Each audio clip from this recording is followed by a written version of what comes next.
So guys, most of the people in this world want to become a pilot. But do you know how does a pilot fly the plane, and do you know the controls? So today we are going to be covering that how do planes fly. So let's take this video on the runway. So let's start flying.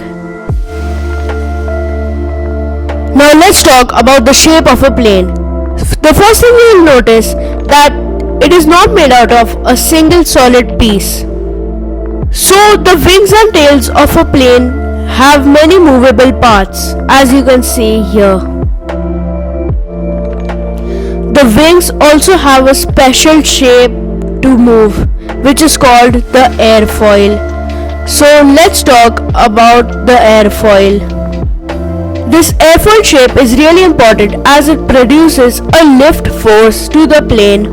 So when it is relative to the air, it produces a lift force that makes the plane fly. But you might have a question in mind. How is this lift produced? So the airfoil produces a downwash as shown on the screen. This causes a pressure difference at the top and bottom of the airfoil and hence produces lift. Generally, the higher the angle of attack, the greater will be the downwash and therefore the lift force. A greater airspeed also increases the lift force significantly. One more idea to increase the lift force is by altering the airfoil's shape like this. The alteration shape will definitely increase the downwash and the wing area, hence giving greater lift. So in short, there are three techniques to increase the lift. If we activate the flaps and slats, it will increase the downwash and increases the lift. The ailerons can move up and down, and for that reason, the lift force can increase and decrease respectively.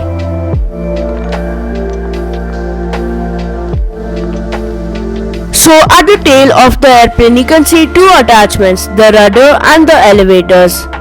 By adjusting the elevators, you can control the vertical force on the tail. By adjusting the rudder, you can control the horizontal force of the plane. So let's start with the takeoff part of the flight. To get a plane to take off from the ground, you'll have to increase the lift force using various techniques. And yes, make sure that this force is more than the gravitational pull. So first, the speed of the airplane has been increased by increasing the thrust of the engines. So when the airplane speed is high enough, the pilots activate the flaps and slats. Lift is further increased due to this. When the airplane is ready for takeoff, they activate the elevators upwards. The tail force tilts the airplane as shown on the screen, and the angle of attack of the airfoil will be increased. The lift is suddenly increased due to this. Usually an angle of attack of 15 degrees is maintained. So guys, now let's see how is the engine able to generate thrust. Modern airplanes use special kinds of engines called turbofan engines for this purpose. In this, the fan's reaction and the reaction force of the exhaust give the necessary thrust force. By burning more fuel, the pilot can achieve more thrust. The fuel of an airplane is stored inside the wings.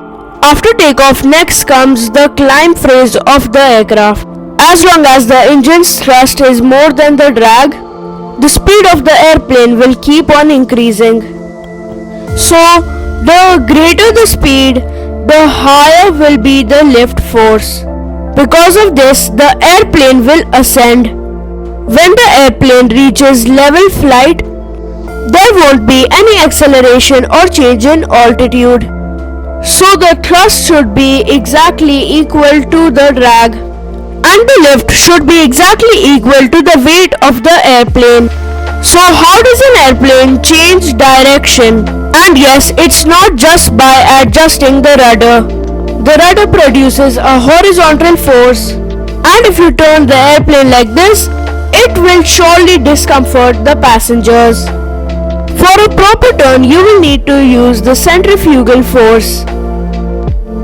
To achieve this, pilots make one aileron go up and the other aileron go down. The plane will roll a little bit, but in this roll condition, the lift is not vertical. The horizontal component of the lift can provide the necessary centrifugal force to bank the aircraft. In this way, the pilots can make a turn of any radius depending upon the angle of roll and the speed of the plane. However, this banking technique has some drawbacks. When you keep one aileron up and the other aileron down, the drag forces inducted on the wings are not the same. This will cause the plane to yaw. This phenomenon is known as adverse yaw. The rudder has to be operated simultaneously to prevent an adverse yaw. So, the way pilots control the different wing attachments and the whole airplane is illustrated in this animation. In practice, a control computer accurately manages all of these wing attachments using a fly-by-wire system. To descend the airplane, what pilots do is decrease the engine's thrust and keep the nose of the airplane down. To increase the drag further, a wing attachment called the spoiler is also activated.